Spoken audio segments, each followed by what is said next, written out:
Hello friends, നമ്മൾ ഇന്ന് നിൽക്കുന്നത് കേരളത്തിലെ ഏറ്റവും പ്രശസ്തമായ ചരിത്രവും സിനിമയും ഒത്തുചേരുന്ന വരിക്കാശ്ശേരി മനയിലാണ്. പാലക്കാട് ഒറ്റപ്പാലത്തുള്ള ഈ മനയുടെ ഓരോ കോണിലും നമ്മൾ സിനിമകളിൽ കണ്ട ഒട്ടനവധി ഓർമ്മകളുടെ മനോഹരമായൊരു അന്തരീക്ഷമുണ്ട്. വൈകാതെ നമുക്ക് വരിക്കാശ്ശേരി മനയുടെ ഉള്ളിലേക്ക് പോകാം. പടിപ്പുര കടന്ന് ഉള്ളിൽ കയറിയപ്പോൾ ആദ്യം തന്നെ കണ്ടത് ആ നടുമുറ്റമാണ്. ശരിക്കും അടിപൊളി ഫീലായിരുന്നു.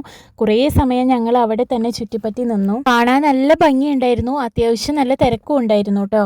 അങ്ങനെ മനയുടെ ഉള്ളിലൊക്കെ ചുറ്റി കണ്ടു. പിന്നെ കുറച്ചുകൂടി മുന്നോട്ട് നടന്നപ്പോഴാണ് മനയുടെ ഉള്ളിൽ തന്നെയുള്ള ആ കിണർ കണ്ടത്. വീടിനുള്ളിൽ തന്നെ ഇങ്ങനെ ഒരു കിണറൊക്കെ കാണുമ്പോൾ ഒരു പ്രത്യേക രസമാണല്ലോ. അതുകൊണ്ട് കുറച്ച് സമയം അത് നോക്കി ഞങ്ങൾ അവിടെ നിന്നു. ഉള്ളിലെ കാഴ്ചകളൊക്കെ കണ്ട് ഞങ്ങൾ പുറത്തിറങ്ങി. ആ ഉമ്മർത്ത് കിടക്കുന്ന കസേര കണ്ടപ്പോൾ പിന്നെ അവിടെ ഇരിക്കാതെ പോകാൻ തോന്നിയില്ല. അവിടെ ഇരുന്ന് കുറേ നല്ല ഫോട്ടോസും വീഡിയോസൊക്കെ എടുത്തു. സിനിമയിലൊക്കെ കണ്ട് കൊതിച്ച ആ കസേരയിൽ ഒന്ന് ഇരിക്കാൻ കഴിഞ്ഞത് തന്നെ ഒരു ഒന്നൊന്നര ഫീലായിരുന്നു കേട്ടോ. അവിടെ നിന്ന് ഇറങ്ങി കാഴ്ചകളൊക്കെ കണ്ടുകൊണ്ട് അങ്ങനെ ചുമ്മാ നടന്നു.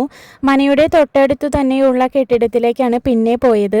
കോണിപ്പടികളൊക്കെ കയറി മുകളിലേക്ക് നടക്കാൻ പറ്റിയ നല്ല ഒരു അടിപൊളി സ്ഥലമായിരുന്നു. മുകളിലൊക്കെ കയറി നടന്ന് ആ കെട്ടിടത്തിൻ്റെ കാഴ്ചകളൊക്കെ കണ്ട് കുറേ സമയം ഞങ്ങൾ അവിടെ ചെലവഴിച്ചു. അങ്ങനെ കുറച്ച് സമയത്തിന് ശേഷം ഞങ്ങൾ അവിടെ നിന്നും ഇറങ്ങി.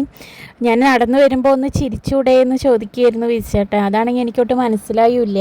ഞാൻ മനയോടൊക്കെ യാത്രയും പറഞ്ഞ് ഞങ്ങൾ അവിടെ നിന്ന് ഇറങ്ങി. മനസ്സിന് ഒരുപാട് നല്ല ഓർമ്മകൾ സമ്മാനിച്ച മനോഹരമായൊരു ദിവസമായിരുന്നു. അപ്പോൾ വീഡിയോ എല്ലാവർക്കും ഇഷ്ടമായി എന്ന് വിചാരിക്കുന്നു. അപ്പോൾ അടുത്തൊരു വീഡിയോ ആയിട്ട് കാണാം. എല്ലാവർക്കും ടാറ്റാ.